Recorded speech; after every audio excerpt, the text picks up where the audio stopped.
Sur cette terre, nous ne savons vraiment pas qui est le Saint-Esprit. Lorsqu'on en parle, c'est comme quelque chose de religieux. Et puis les gens ne savent pas qui il est réellement. Pour d'autres, ce n'est qu'une colombe descendue sur l'épaule de Jésus. Et pour encore d'autres, c'est le feu. Mais le feu de quoi?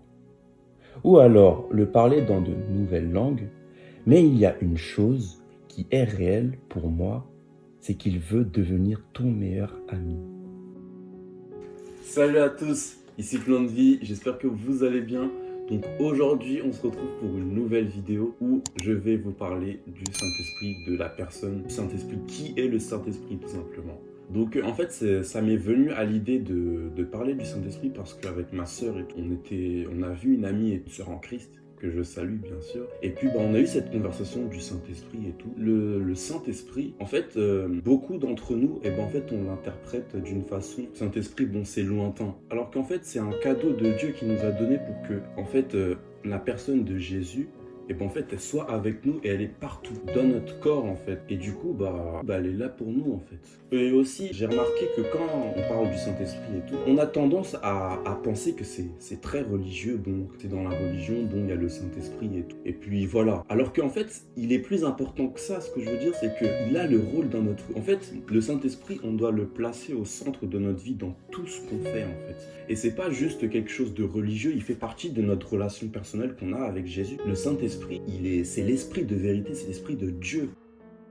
Je vais parler de story du Saint-Esprit et tout. Avant que Jésus il aille rejoindre Dieu à sa droite, en fait il a bien expliqué aux disciples et tout qu'il n'allait pas nous laisser seuls, qu'il ne nous abandonnait pas. Il allait nous laisser le Saint-Esprit pour qu'il soit au quotidien avec nous, chaque jour de notre vie, pour nous montrer en fait sa fidélité. Donc en fait, le Saint-Esprit, comment il est venu, comment en fait on l'a connu, en fait il y avait les disciples qui étaient tous rassemblés comme ça, et ils étaient en train d'adorer Dieu et tout. En fait, quand ils étaient tous en train d'adorer Dieu, il y a quelque chose qui est descendu sur eux comme une flamme en fait. C'était tellement fort et que en fait le Saint-Esprit est descendu sur eux et c'est là que le Saint-Esprit a commencé à se manifester. C'est-à-dire qu'ils ont commencé à parler d'autres langues et c'était tellement puissant.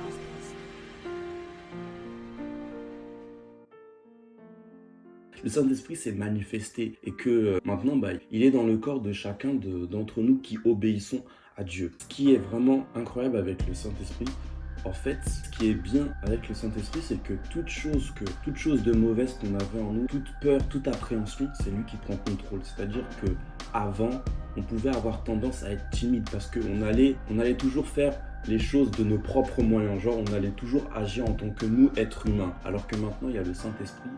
Et avec lui, tu l'appelles, que tu lui dis Saint-Esprit, prends le contrôle de ma parole, c'est là que tu vas être libéré de toute timidité.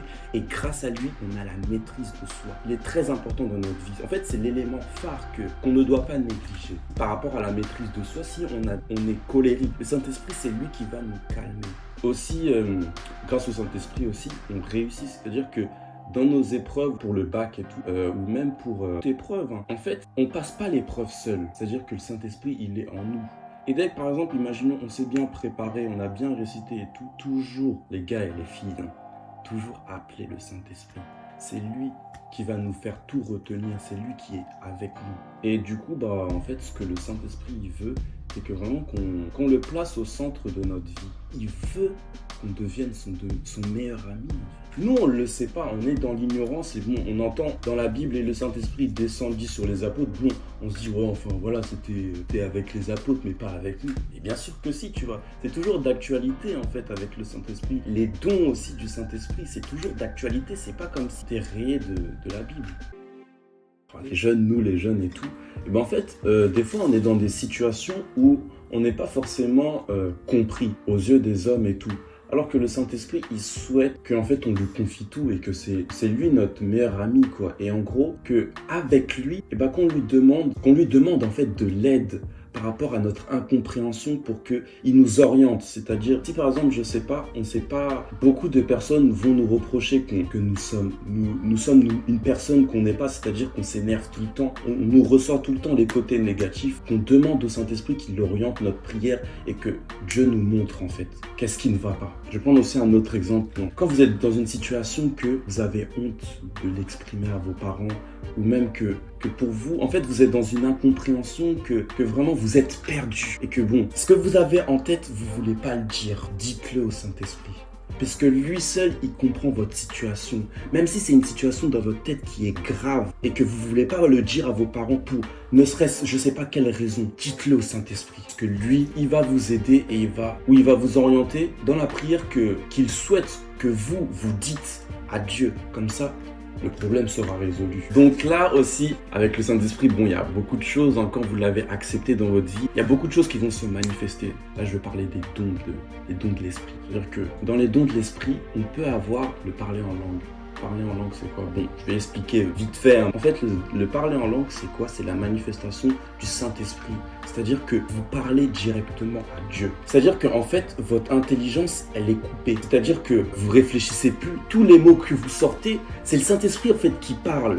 Et en fait, quand vous allez prier pour n'importe quoi. Parce que comme votre intelligence est coupée, bah, vous réfléchissez pas. C'est-à-dire que vous allez peut-être prier pour la situation du monde, prier pour les choses que Satan il met en place dans le monde qui sont contradictoires à la parole de Dieu. C'est-à-dire que vous parlez même, par exemple, dans les situations de pauvreté en Afrique et tout, vous parlez directement à Dieu. C'est-à-dire que le diable ne vous comprend pas. Quand le diable il vous entend parler en langue, si vous voulez recevoir le don du baptême du Saint-Esprit, demandez au Saint-Esprit de vous éclairer sur ça. Parce que le diable, il a peur. Parce qu'il ne vous comprend pas. Puisque nous, bon, on parle le français, bon, si vous parlez anglais et tout, vous pouvez parler n'importe quelle langue, ça soit, je sais pas, de l'hébreu, de l'arabe, mais parler avec Dieu. Par exemple, aussi, bon, je vais vous parler de l'inconvénient que beaucoup de chrétiens ils ont par rapport au parler en langue. C'est-à-dire qu'il y a beaucoup de gens qui vont se dire que ah mais en fait ce que Plan de Vie il est en train de dire, ça veut dire que bon, parler en langue il peut nous prendre partout, genre dans la rue on va être fait qu'on est en train de parler. En fait le parler en langue ça va pas nous prendre n'importe comment. Le Seigneur il sait à quel moment va nous donner ce don. Dieu il veut pas en quelque sorte nous afficher sur ça. Moi je vais vous parler, je vais faire un petit témoignage de comment moi en fait c'est le baptême du Saint-Esprit. Hein. En fait c'était dans une situation où je ne savais plus quoi faire. J'avais des douleurs et tout. Et là, j'étais désemparé et je me suis mis à rabâcher des mots. Je réfléchissais plus. Je rabâchais des mots comme ça. J'avais des frissons. J'étais là, genre, la présence du Saint-Esprit était là. J'ai plus eu aucune douleur. Donc, toi qui es devant ton écran, tu voudrais recevoir le don, parce que c'est un don de parler en langue, le don du Saint-Esprit, les dons du Saint-Esprit. Je t'invite à faire cette prière avec moi. Et moi, je voudrais aussi prier pour vous, surtout prier pour vous, pour que vous recevez ce don du Saint-Esprit. Seigneur, merci pour ces situations, pour tout ce que tu fais dans la vie de chacun. Seigneur, opère dans la vie de chacun qui regarde ces vidéos. Que vraiment que tu agis avec puissance.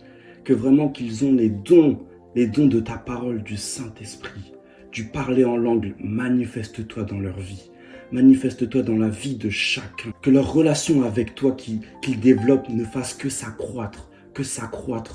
Et que vraiment que la puissance du Saint-Esprit englobe dans l'endroit où ils sont, ne serait-ce que, même s'ils regardent la vidéo le matin ou la journée, que la puissance du Saint-Esprit les englobe et qu'ils reçoivent ce don dans le nom de Jésus. Amen. Donc voilà, en fait, je vous encourage à que la vie que vous avez entendue du Saint-Esprit, en fait, le Saint-Esprit, il veut juste devenir ton ami, ton meilleur ami. En fait, il veut que vous entreteniez une relation, mais au quotidien, mais tous les jours de ta vie, invite-le dans ta vie. Donc voilà, j'espère que vous avez aimé cette vidéo. Donc avant de finir la vidéo et tout, je tenais à faire une dédicace à tous ceux qui ont encore commenté, puisque ça fait vraiment, ça rebooste. C'était Plan de Vie. Bonne toi.